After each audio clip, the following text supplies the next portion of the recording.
রাকিব আমাদের মাঝে উপস্থিত আছেন, যুবনেতা রফিক, যুবনেতা ফিরোজ, যুবনেতা বিপুল, যুবনেতা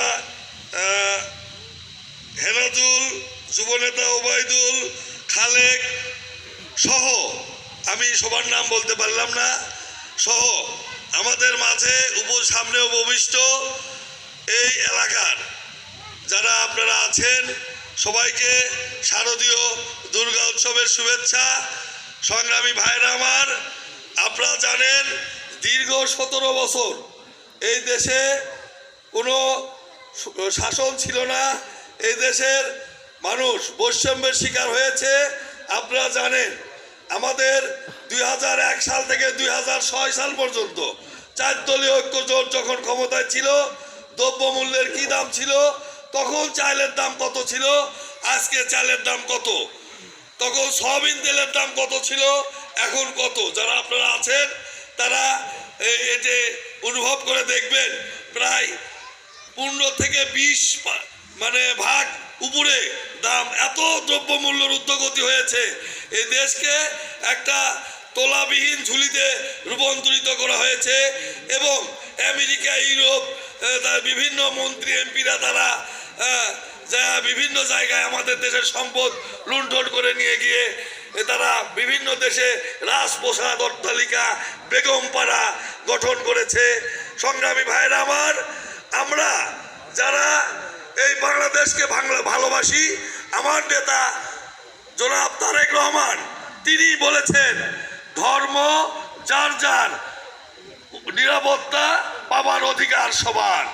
আমরা বাংলাদেশি, এখানে হিন্দু, বৌদ্ধ, খ্রিস্টান সকল ধর্মাবলম্বী সব অবস্থানে তাদের জীবনযাপন সুন্দর এবং স্বাধীনভাবে করতে পারবে।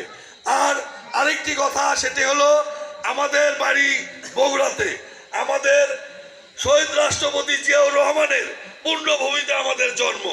আপনারা যারা এই হিন্দু ধর্মাবলম্বী আছেন তাদের ছেলে মেয়েকে লেখাপড়া উচ্চ শিক্ষায় শিক্ষিত করেছেন, কিন্তু চাকরি যখন নিতে গিয়েছে, ইন্টারভিউতে গিয়েছে, ইন্টারভিউতে যাওয়ার বলে যখন বলেছে যে এই আপনার বাড়ি কোথায়, বগুড়া, তখন কিন্তু আওয়ামী লীগ কি হিন্দু এটা কিন্তু তারা দেখে নাই, তারা বলছে বগুড়া আপনাদের চাকরি হবে না, চলে যান। আপনারা বিভিন্নভাবে বিভিন্ন জায়গায় আমাদের এই ছেলেপেলেরা পিছিয়ে গেছে। আমরা আমাদের রাস্তাঘাট, স্কুল, কলেজ বিভিন্নভাবে আমরা 17 বছর পিছিয়ে গেছি।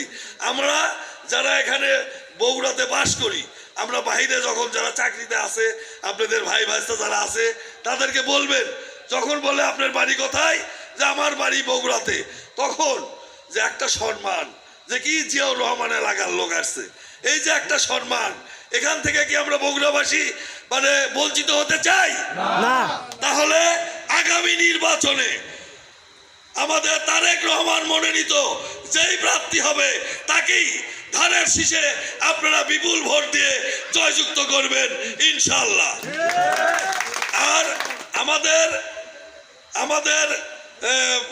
প্রধানমন্ত্রী তারেক রহমান যদি প্রধানমন্ত্রী দেশে হয়, বগুড়াতে যদি প্রধানমন্ত্রী হয়, তাহলে চাকরি বাকরি থেকে শুরু করে স্কুল, কলেজ, বিভিন্ন রাস্তাঘাট এগুলো উন্নয়ন হবে এবং আমাদের এলাকার লোকজন, আমাদের ছেলেপেলেরা কর্মসংস্থানের ব্যবস্থা হবে। তাই আমি মনে করি যে আমরা যারা আছি, আমরা বগুড়াবাসী, আমরা ঐক্যবদ্ধভাবে ধানের শীষে বিপুল ভোটে ভোট দিয়ে এই বিএনপিকে আবার ক্ষমতায় নিয়ে আসবো ইনশাআল্লাহ। এই আশাবাদ ব্যক্ত করে আমার বক্তব্য এখানে শেষ করছি। খোদা হাফেজ। বাংলাদেশ জিন্দাবাদ। শহীদ জিয়া অমর হোক। দেশ নেত্রী বেগম খালেদা জিয়া জিন্দাবাদ। তারুণ্যের অহংকার জনাব তারেক রহমান জিন্দাবাদ। সবাইকে ধন্যবাদ।